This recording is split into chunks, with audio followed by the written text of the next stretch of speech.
vamos a poder. Bueno, Lo que se puede, bueno. como recordarán, hemos hablado de la familia desestructurada y sobreestructurada.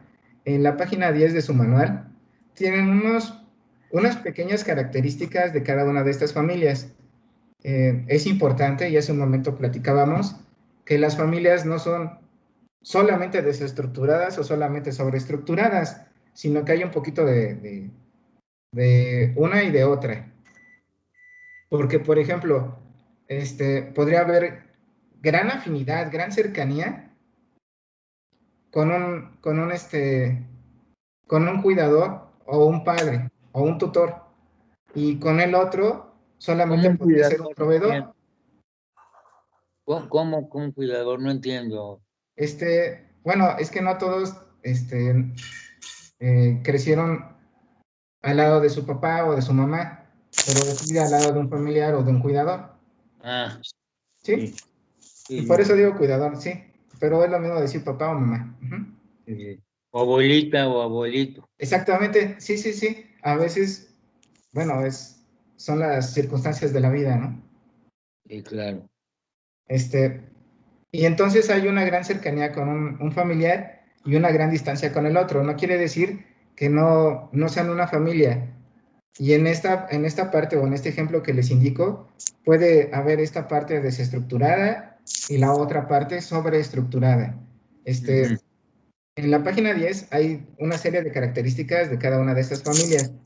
Les voy a leer un pequeño párrafo y luego les voy a volver a comentar o a platicar las características de cada familia. Familia desestructurada. Esta clase de educación de fronteras confusas tiene el efecto predecible de promover la proyección y la sobreidentificación. ¿A qué me refiero con esto? Bueno, que hay esta parte de muégano, esta parte demasiado cercana en la que a veces se pierde la diferenciación, es decir, que todos pueden caer en este tipo de creencias o de valores demasiado parecidos y no hay una diferenciación. Como ustedes sabrán, los hermanos, aunque hayan crecido juntos, son muy diferentes, ¿no? Incluso se menciona que son como los dedos de la mano. Así Pero es. cuando hay esta parte del péndulo de la familia desestructurada, es decir, es demasiado desestructurada, la familia o los miembros de la familia no encuentran la diferenciación. Y por lo tanto, ¿esto qué significa? Que un adolescente no va a comenzar a descubrirse, no va a comenzar a desarrollarse, no va a cumplir con la tarea de desarraigo. Ajá. ¿Y esto qué le puede ocasionar en el futuro? Pues problemas para tomar elecciones en su vida.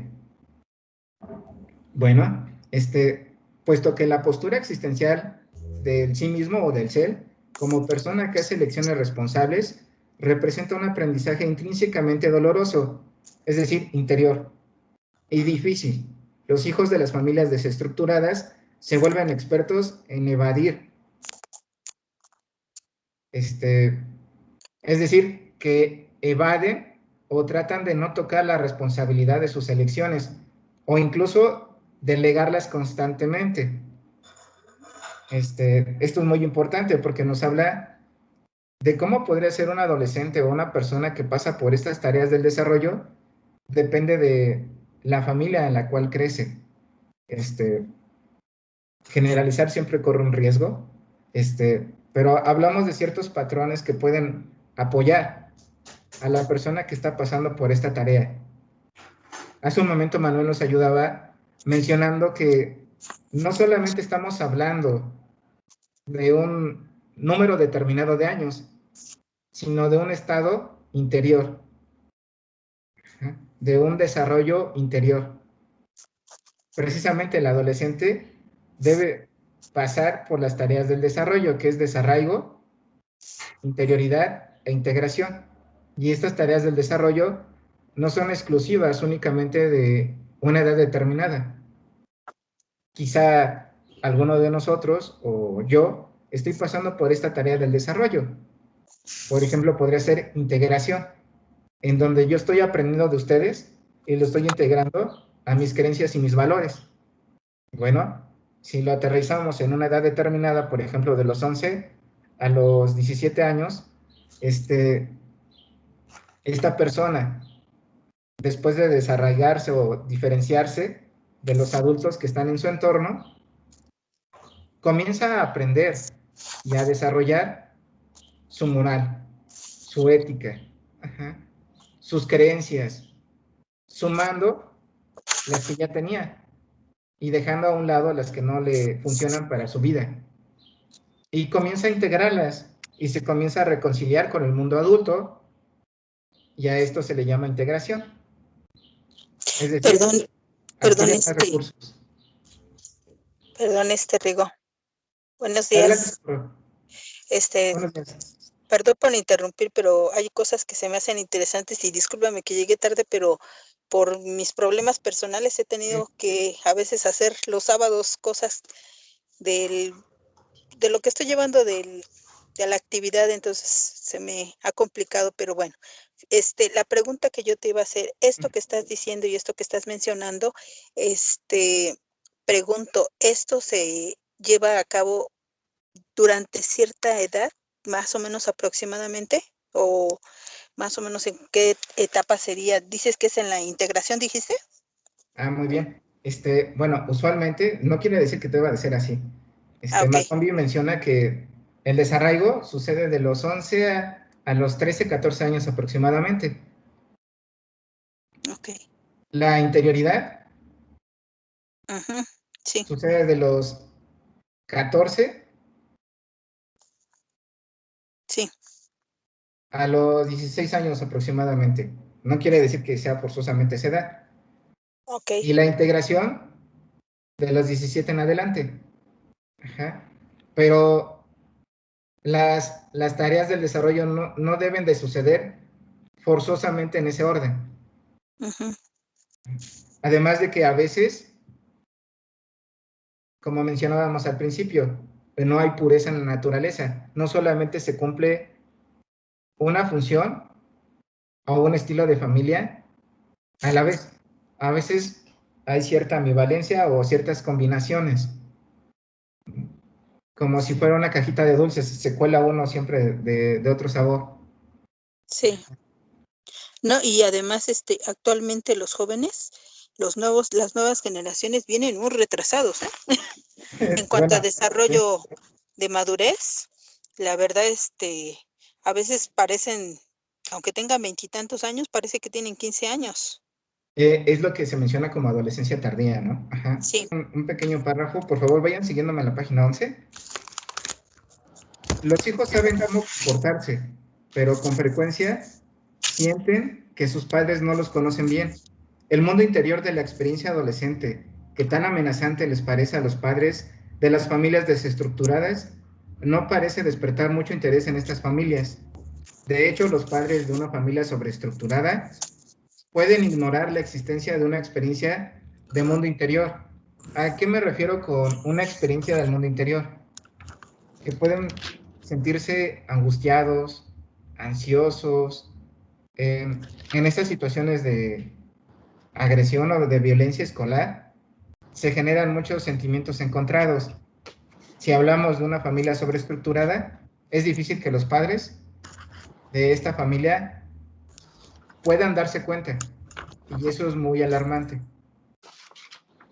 La de sus hijos o incluso la suya propia, es decir, que los padres o los otros miembros de la familia no reconocen sus emociones, no reconocen sus sentimientos y mucho menos los expresan. Por eso es que los otros miembros de la familia tampoco se dan cuenta de cuáles son sus sentimientos. En ciertas familias rígidas, pero funcionales, los adolescentes relatan que sus padres solo se preocupan por lo que hago, pero no por lo que pienso o siento. Esto va muy de la mano con las expectativas de los padres hacia el hijo, hacia el adolescente. Es decir, que mientras tenga una carrera o ya esté en los estudios, está bien. O sea, pero lo de menos es que se sienta mal, que todavía se esté descubriendo a sí mismo, que en ese momento quizá le preocupe más la parte de la pareja, eso no es tan importante. Lo importante es que cumpla con las expectativas. De ahí ese pensamiento de solo se preocupan por lo que hago, no por lo que pienso o siento. Bueno, esta es la familia sobreestructurada. Y como vemos, hay péndulo, ¿no? ¿Esto qué quiere decir? Que hay extremos y que hay puntos medios y aspectos más tenues de esta forma de familia sobreestructurada. Hace un momento yo les colocaba mi experiencia. Quizá yo haya vivido en un momento determinado a mi familia, sobre todo después de que falleció mi papá, como una familia sobreestructurada, ¿no? Pero también les decía que esa era mi mirada, que seguramente si yo me hubiera acercado a mis hermanas y a mi mamá, ellas estaban muy unidas, ¿no? Entonces, en ese aspecto, quizá había la familia desestructurada, es decir, muy, está muy confluente, como esta parte de muégano, ¿no? En donde no hay una gran diferenciación, porque, bueno, también tiene una función, ¿no? En ese momento quizá no era el momento de diferenciarse, sino acompañarse en esta situación. Y por otro lado, yo tenía una distancia muy lejana. Y entonces yo sentía esta parte de que no sabían lo que sentía y yo tampoco sabía lo que ellos sentían. Lo coloco de forma personal porque creo que esto nos ayuda a que cada uno de nosotros lo coloque en su persona, en la vivencia de su familia o en su familia. Y creo que lo más importante es saber que no hay algo bueno o algo malo, que no debemos de alcanzar un estereotipo. Solamente es esto para que podamos analizar y reflexionar cómo ha sido la historia de nuestra familia. Yo Y de creo ahí los que, perdón, ejercicios que hicimos. Sí, Socorro. Y ya, Y la mamá con sus hola, chantajes no, horribles Es, empezó a sí, propiciar esa situación. Sartre coloca un ejemplo en su libro El humanismo es un existencialismo y dice, hablando de esta época de guerra, ¿no? Vino a verme un estudiante a pedirme consejo, porque él en su espíritu rebelde, innovador, patriota, quería irse a la guerra. Sin embargo, su mamá, su familia le dijo que si se iba, quizá ya no lo volverían a ver, ¿no? sí, el riesgo. Entonces, Sartre le dice, tú sabes qué hacer. Lo que menciona Sartre es que cuando nosotros pedimos un consejo, de alguna forma, al buscar de quién lo queremos recibir, ya estamos eligiendo el consejo que queremos recibir. O sea, no nos podemos hacer patos. De alguna forma, aceptamos y finalmente nuestra decisión, aunque queramos disfrazarla, que fue por circunstancias de la vida o que otra persona la tomó por mí. Entonces menciona que eludir la responsabilidad de nuestra vida o de nuestras elecciones es un acto de mala fe, porque solamente tratamos de engañarnos. Así es, profe. ¿Cómo me Pero- cae bien Sartre? De pero verdad es perdón. que es Pero pasa. exactamente es eso. Y creo yo que, pues, ¿qué, profe? Uno decide, al final de cuentas siempre tiene uno la capacidad de actuar en su beneficio y desarrollarse de la mejor manera, independientemente, siempre sueña uno, siempre tiene la capacidad de tener tiempos libres para decir, pues esto a mí no me gusta. Por ejemplo, ahora los jóvenes que se van de casa, los pobrecitos a los 18 años y quieren un departamento, está bien. Qué hueva estar con los papás, ya los papás todos arqueológicos. mala. Y ya dicen, qué hueva estar ahí, como ellos dicen así, ¿no? Entonces, tanto tiempo, profe, Ya los educamos, ya saben por qué nos enojamos, ya. Nosotros ya aprendimos, ya hicimos lo que nos correspondía y bueno, ámalos, edúcalos y déjalos ir, ¿no? Oye, ni la música los deja uno escuchar, que ellos quieren reggaetón. Ay, y uno quiere bájale un tantito, ay, que me duele la... Ay, no, qué bueno. Si en mis tiempos Por eso, hubiera sido vuela. eso posible, profe, sí lo hubiera hecho. Sí. Bueno, voy a continuar. Adelante. El maestro, ¿cuándo voy a terminar? Ok. Bueno. Bueno, por favor, vayan siguiéndome. Estamos en familias introyectantes. Bueno, nada más, Lupita, bueno, en este espacio es la primera vez que coincidimos. Tengo la fortuna de haber compartido el espacio con todos los demás, y en algún momento en otras materias hemos hablado de lo que es la introyección. La introyección es el proceso de aprendizaje. Es decir, absorbemos lo que está en nuestro entorno. Solamente que en la introyección no colocamos muchos filtros. ¿Esto qué quiere decir? Si yo te digo, eres un niño malo, y tú lo introyectas, te vas a creer un niño malo toda tu vida, ¿no? ¿Por qué? Porque un niño tiene pocos filtros. Sucede lo contrario en la adolescencia. Tiene más filtros, y a veces no deja entrar nada de los demás. Bueno, cuando estamos en la escuela, se presenta el proceso de introyección, porque ahí es donde se da el aprendizaje significativo. Es decir, absorbemos la parte que nos está otorgando otra persona. Y después desarrollamos una serie de habilidades y de conocimientos a causa de eso. Pero primero, tal cual, ¿no? Lo absorbo. Bueno, ¿qué es una familia introyectante? Se los voy a leer y por favor vayan siguiéndome en su manual. Ahí están otra serie de características. Perdón, ¿en qué página es? A ver, aquí está.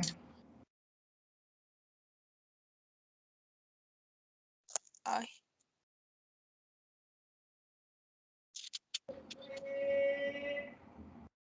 En donde dice familia, bueno, primero está en la página 12, familia desensibilizada, hasta abajo está familia introyectante. Ok. Entonces en el 13. Continúa la página 13. Ok. Bueno, esto que les voy a leer no está a la letra en esa serie de características. Las familias introyectantes con frecuencia son bastante controladoras, especialmente del proceso interior del niño, y particularmente de sus ideas, de sus valores, de sus creencias y las formas de ver el mundo. Con frecuencia se le pide al adolescente que niegue sus propios procesos sensoriales y cognitivos y que defina la realidad de la misma manera en que lo hacen sus padres. ¿A qué me refiero? Las familias introyectantes son estas familias, voy a poner un ejemplo, solamente es un ejemplo, por ejemplo, familias que tengan creencias religiosas muy, muy fuertes, que todos los días a determinada hora deben de ejercer una serie de rituales por su religión. Y en determinado momento el adolescente desafía esas normas o esas creencias. ¿Qué es lo que va a hacer una familia introyectante? No le va a dar espacio para la diferencia. Le va a decir, aquí así son las cosas y se hacen así. Y nuevamente les van a meter nuevamente estas ideas y estas creencias, estos valores a este adolescente. Van a coartar esta parte que busca el adolescente de desarraigarse, pero no hablo de una forma física, sino de una forma mental, interior. cuando él busca su propia religión, cuando él busca incluso su deporte. Hay familias que tienen el deporte casi como una religión, ¿no? O un equipo de fútbol. Bueno, entonces ellos buscan incluso hasta esta diferencia, ¿no? En la parte de la introyección se puede presentar incluso hasta en profesiones. Todos. Es bueno eso, digo, cuando es béisbol o fútbol o profesiones, ¿es bueno o malo? Bueno, solamente son tipos de familias. Eso no quiere decir que la persona que crezca en una familia sea buena o mala. Solamente que a veces apoyan la diferencia, apoyan el desarrollo de los adolescentes, y cuando son demasiado extremistas, esta parte del péndulo que les menciono, cuando son demasiado introyectantes, no facilitan que la persona madure. O sea, cuando te hacen madurar los golpes de la vida, digo. Sí, pero No. a veces también depende como de la familia, ¿no? Que te la ponga fácil o te la ponga difícil. Ajá. Sí. Por ejemplo, mi papá siempre nos la puso de pechito, por decirte algo. Cuando él murió, pues cambia todo.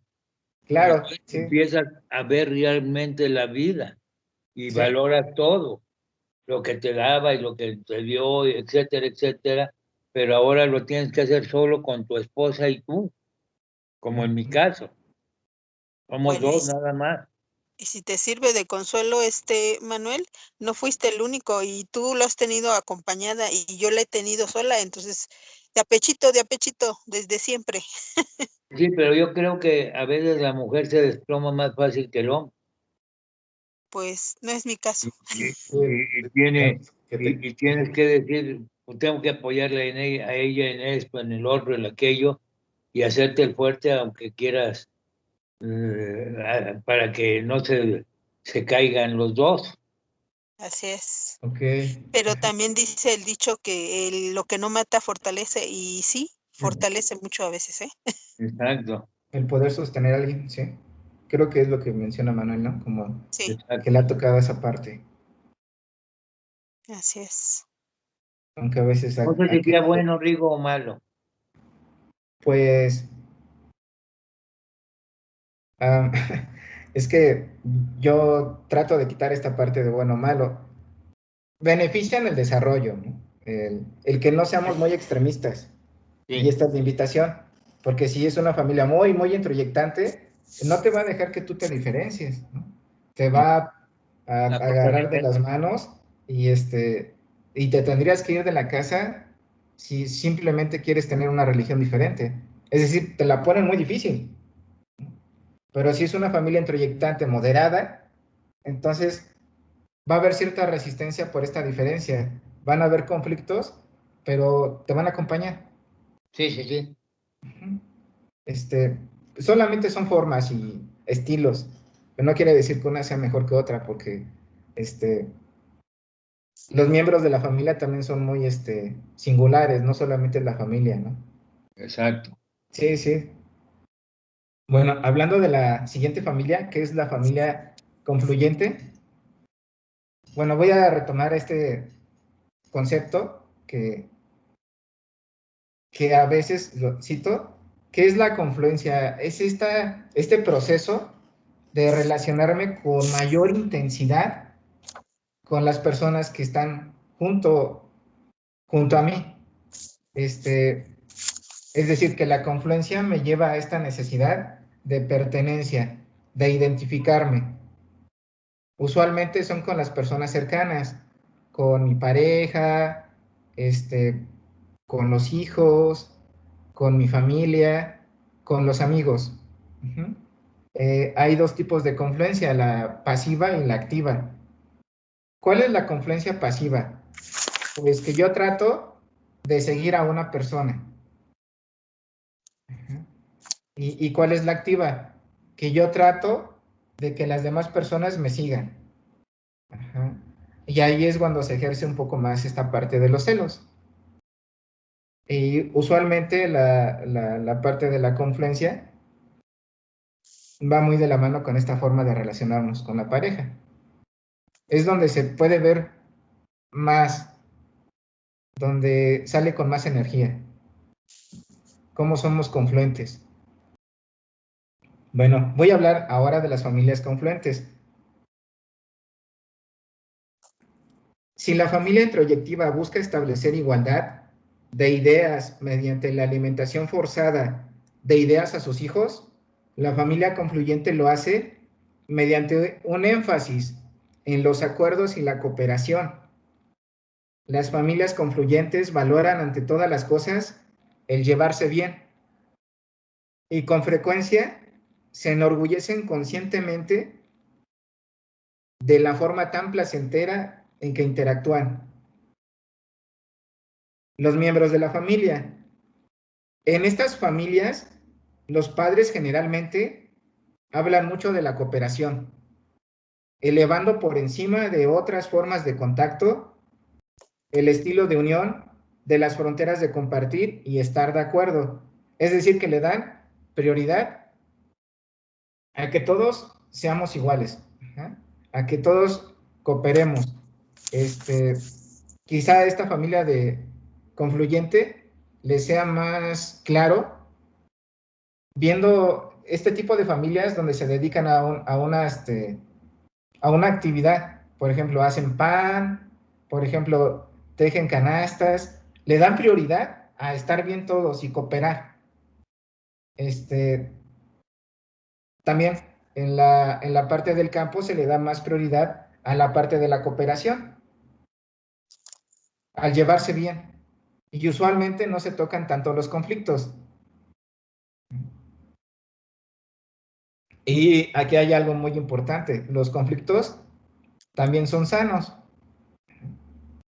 porque de un conflicto se puede llegar a acuerdos. Si no hay conflicto, es difícil llegar a un acuerdo. Bueno, una característica de las formas confluyentes es que no logran integrar el conflicto o la diferencia. En estas familias el Lo que pasa es conflicto... que a veces lo tenías que aceptar, porque antes los papás decían, esto se hace, y tú no tenías ni voz ni voto.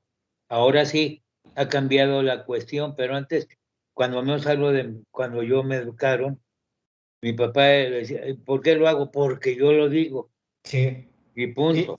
Y Manuel, retomo tus palabras de hace un momento, si era bueno o malo. Bueno, yo te puedo decir que es bueno porque es parte de la persona que eres en este momento. Así Y eres es. una persona muy valiosa. Te lo debo mucho a mi esposa, que me ha apoyado y me dice, vete por aquí o vete por allá. Sí. Igualmente yo le digo, pues vete por aquí o vete por allá y ya saca la conclusión, pero cada quien sacamos nuestra conclusión, no, lo que ella dice ya, no, tú nada más piénsalo como ella dice, y yo le digo, pues tú también piénsalo, y los dos nos apoyamos. Sí, sí, Manuel. Sí, y es cierto esto que dices, ¿no? Los tiempos cambian. Porque a veces, pues la vida cambia y las situaciones y todo, y va cambiando todo. Sí. Lo Y de hay la que... comunicación, lo del teléfono, pues tú sabes que cuando fui a la escuela, pues no había redes y nos ha costado mucho trabajo a los dos. Sí. Muy, muy, muy bien. Gracias, Manuel. De nada. Bueno, retomando, en estas familias el conflicto revela generalmente de manera abrupta en arranques de ira las diferencias que la familia busca. ¿Por qué hay arranques de ira? Porque no se apoya la diferencia. Entonces, para poder tocar el conflicto, yo necesito mucho Tener otro enojo. conflicto. ¿Ah? Necesito exactamente, porque me voy guardando, me voy guardando, me voy guardando, me voy guardando. Y entonces, para tener el impulso de tocar el conflicto en una familia donde casi no se toca, necesito estar en esta parte de la ira. Como estresado, Sí, sí, sí, para sacarlo, de soltarse, sí. lo suelta. Bueno, voy a tocar la familia proyectiva. recuerden que hicimos ejercicios durante este curso de dibujar a la familia, de dibujarnos y poner algunas características. No nos dio tiempo, pero también era una meditación, ¿no? Eso se considera como ejercicios proyectivos. Es decir, donde deposito lo mío, allá. Ajá. Entonces, cuando hacíamos estos ejercicios, no les decía, coloquen directamente lo que les pasa en su interior, ¿no? Sino que les decía, cuenta una historia, dibuja, haz un dibujo, por un momento imagínate esta situación o esta imagen. Ajá. Regula tu respiración. ¿Por qué? Porque entonces es más fácil colocar lo que me es difícil ver en mí en el otro. Eso es la proyección. Cuando pongo lo mío en el otro. Quizá les sea más fácil si se imaginan un espejo. Ajá. El espejo proyecta su imagen. Entonces hacemos eso con nuestros amigos, nuestros compañeros, los dibujos, los sueños. Proyectamos algo de mí en el otro o en lo otro. Pero siempre hay que estar soñando para, aunque muchas veces las cuestiones no las llevas, pero hay que estar soñando en la vida. Sí, ¿No? sí, como esta parte de tener un sentido, ¿no? Algo más allá. Exacto. Sí, Manuel. Bueno, voy a leerles solamente un parrafito. ¿Qué es la familia proyectiva? Bueno, en la familia proyectiva, ¿qué es lo que sucede? Se crean chivos expiatorios. Voy a leer esto. El adolescente chivo expiatorio típicamente responde de la misma forma, es decir, desconoce, proyecta y culpa. En pocas palabras, lucha por eludir la vergüenza, la responsabilidad y la alienación implícita en ser el problema de la familia. Usualmente la familia busca proyectar lo que no quiere ver en ellos en un miembro de la familia. Y usualmente, hablando del adolescente, es como, no, es que él es el que está mal. Si él cambiara, todos estaríamos bien. Y entonces el adolescente hace lo mismo. Todos ustedes están mal. La culpa la tienen ustedes. Ustedes no son como yo. Ustedes nunca me van a comprender. Si lo ponemos en primera persona, yo siento culpa, yo soy el responsable de lo que me sucede y yo siento que nadie me comprende. Esta es una forma de regresar a la proyección. Sí. ¿Sí? Bueno, esta es la familia proyectiva, ¿no? La familia retroflexiva. Voy primero a tocar qué es la retroflexión. Quizá en algún momento ustedes han apretado los labios y se han dado cuenta. Quizá en algún momento, como nos platicaba Carlos, les duele el estómago. Ajá. Cuando sienten mucha tensión o mucho enojo. Quizá les duele la cabeza. Bueno, eso es retroflexión. Es decir, que en lugar de sacar la energía, se va hacia nosotros. Entonces nos comienza a oprimir. Eso es la retroflexión. Atacar. Sí, pero la retroflexión no solamente es esta parte de energía que nos incomoda, también es esta parte de energía como el querernos a nosotros mismos, porque el entorno no nos comienza a nutrir, no nos comienza a otorgar este afecto. Entonces, ¿qué es lo que vamos a hacer? Nosotros, ¿sí? Sí, va a haber un reconocimiento de nosotros mismos. Es decir, la energía que hubiera ido al entorno va hacia nosotros. En las familias retroflexivas hay mucha restricción de los sentimientos. ¿Por qué? Porque no se expresan. Lo que bajo otras circunstancias podría convertirse en un campo de individuos aislados con posturas corporales cerradas y músculos tensos, por ejemplo, la mandíbula, esta parte de amanecer y con los dientes muy presionados, o con la mandíbula con este dolor. Las cosas que necesitan decirse, las palabras de comprensión, desafío y desacuerdo, son reprimidos e interiorizadas. Las palabras de aliento, las expresiones de empatía, la sabiduría de cuando yo tenía tu edad, todo es reprimido. También las diferencias de intereses. Es decir, ¿para qué te digo lo que quiero si no me vas a hacer caso? Y entonces me lo quedo. La delineación de los valores más profundos. Es decir, yo no voy a hacer eso que no quiero hacer, ¿no?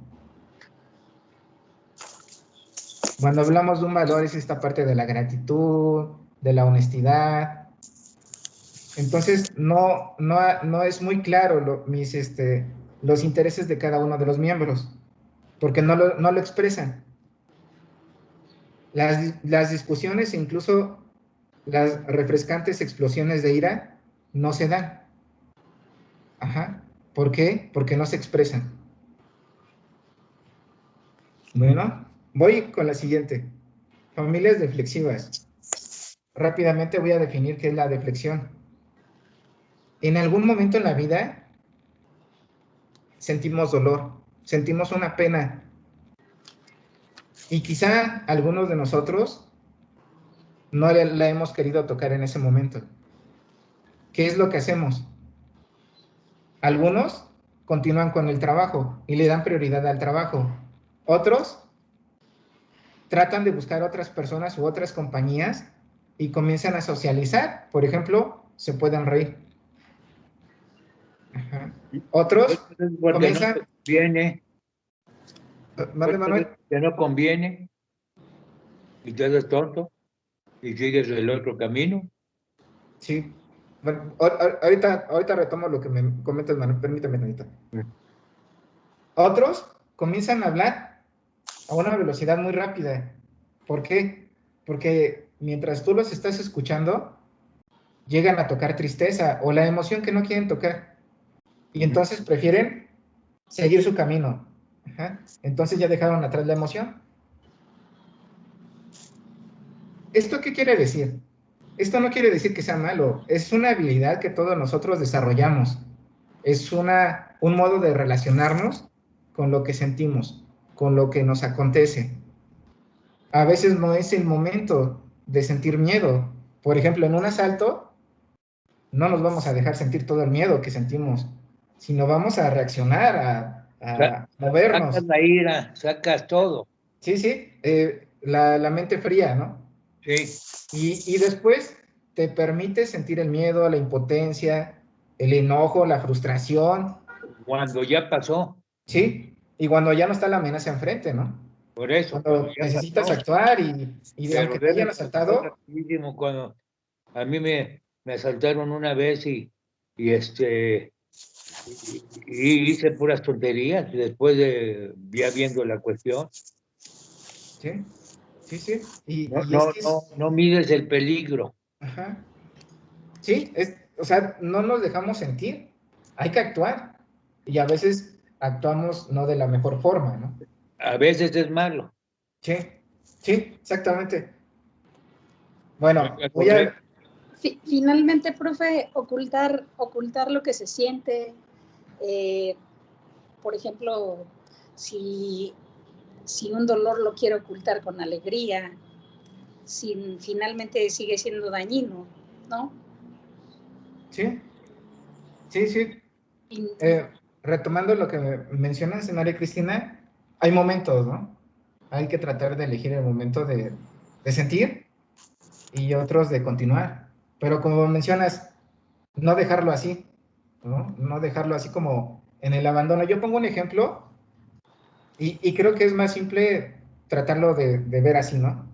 Si todos nosotros en este momento tenemos hambre, pero pues así, o sea, como Carlos me contaba hace un momento, ¿no? Ahora no pudo desayunar. Híjole. Qué barbaridad. Y continuamos, ¿no? Continuamos haciendo una actividad. Entonces decimos, bueno, después, ¿cómo? Y por un momento dejamos esa necesidad a un lado. Bueno, Pero ya esa comes necesidad... doble porque ya tienes mucha hambre, muchas ¿sí? veces. Sí, y de hecho, pues, sí, yo también la estoy sintiendo. Entonces, esa necesidad no se va. Esa necesidad ahí está. Nada más está esperando que le demos el espacio. ¿Sí? Exacto. Sí, sí. Pero ya está ocasionando un malestar, ¿no? Porque no nos demos cuenta en este momento de que no tenemos hambre, el malestar no está. A veces el estómago no lo puedes dejar tantas horas Sí, vacío. sí, y ya hay un malestar sumado a esa necesidad. ¿Sí?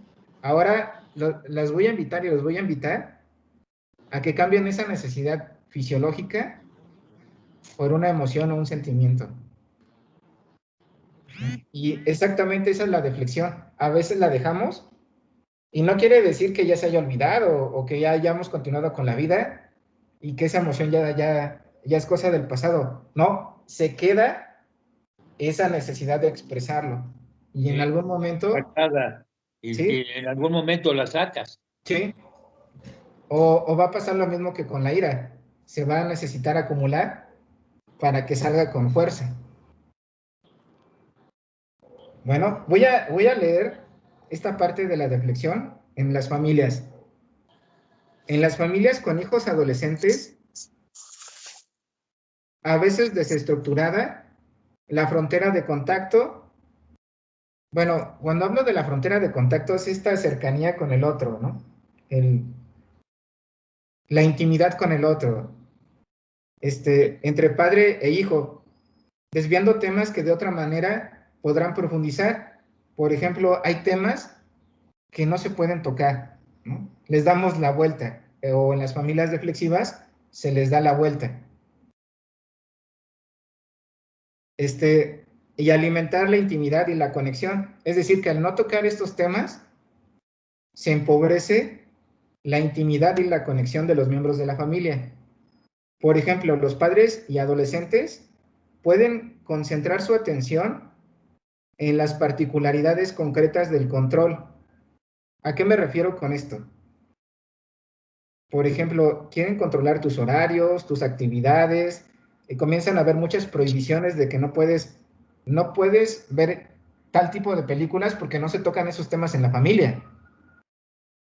Esos amigos son malos, ajá, porque quizá hablan con cierta ligereza de esos temas. Entonces, yo asumo el control. Los padres asumen el control del entorno del adolescente. Ajá. Y nuevamente no es que sea malo o que sea bueno, solamente son estilos de familia.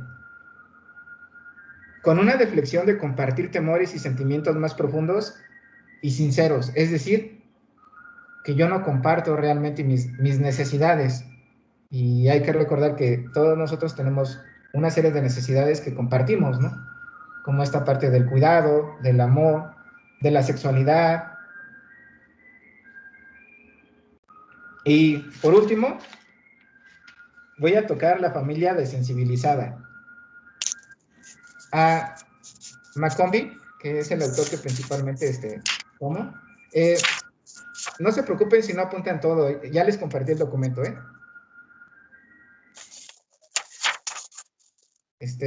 En un momento se los comparto en otro formato, si no lo pueden abrir. Gracias. Bueno, hay otro autor que se llama Kepner y habla de la desensibilización. ¿A qué se refiere? Si en algún momento yo les he preguntado cómo se sienten, principalmente cuando las primeras veces que nos vimos o nos encontramos, quizá me hubieran dicho, bien, pero no lo registraron. Es decir, no revisaron su cuerpo, no revisaron qué emociones estaban más presentes, cómo estaba su temperatura, cuáles eran sus sentimientos. Y no solamente les pasaba en ese momento, sino constantemente. ¿Por qué? Porque usualmente las familias desensibilizadas se forjan en ambientes muy hostiles, donde no es lo mejor dejarse sentir. Es decir, en la adversidad es mejor no sentir. Hablando corporalmente, ¿cómo se puede localizar la desensibilización? Por nuestra respiración. En algunos momentos yo les he invitado a que revisen y que pongan atención en su respiración. Esto es para que se sensibilicen, es decir, que comiencen a tener contacto con su cuerpo. Cuando una persona está en esta rigidez o en este comportamiento de desensibilización, su respiración es muy corta, muy superficial, y si respira profundamente le va a doler. ¿Por qué? Porque está con esta parte corporal de la armadura. Trata de no sentir. Y hace un momento hablábamos, si bien no todos debemos de ser de una forma, una persona desensibilizada le va a costar mucho trabajo expresar esta parte del afecto o de la tristeza en forma de llanto. Y no quiere decir que sea malo o bueno, solamente es algo que se menciona en esta parte corporal. Y recuerden que las sensaciones están en el cuerpo. Bueno, ahora les voy a leer cuál es la descripción de una familia desensibilizada. La desensibilización también es una adaptación útil para los padres. Cuando comienzan a retroceder para permitir a sus hijos enfrentar las consecuencias de su propio comportamiento. Es decir, que ¿qué les va a pasar a los padres? Van a compartir el dolor del hijo. Sin embargo, van a tener que retroceder para que el hijo pueda tomar la responsabilidad o la decisión de su vida. ¿Sí?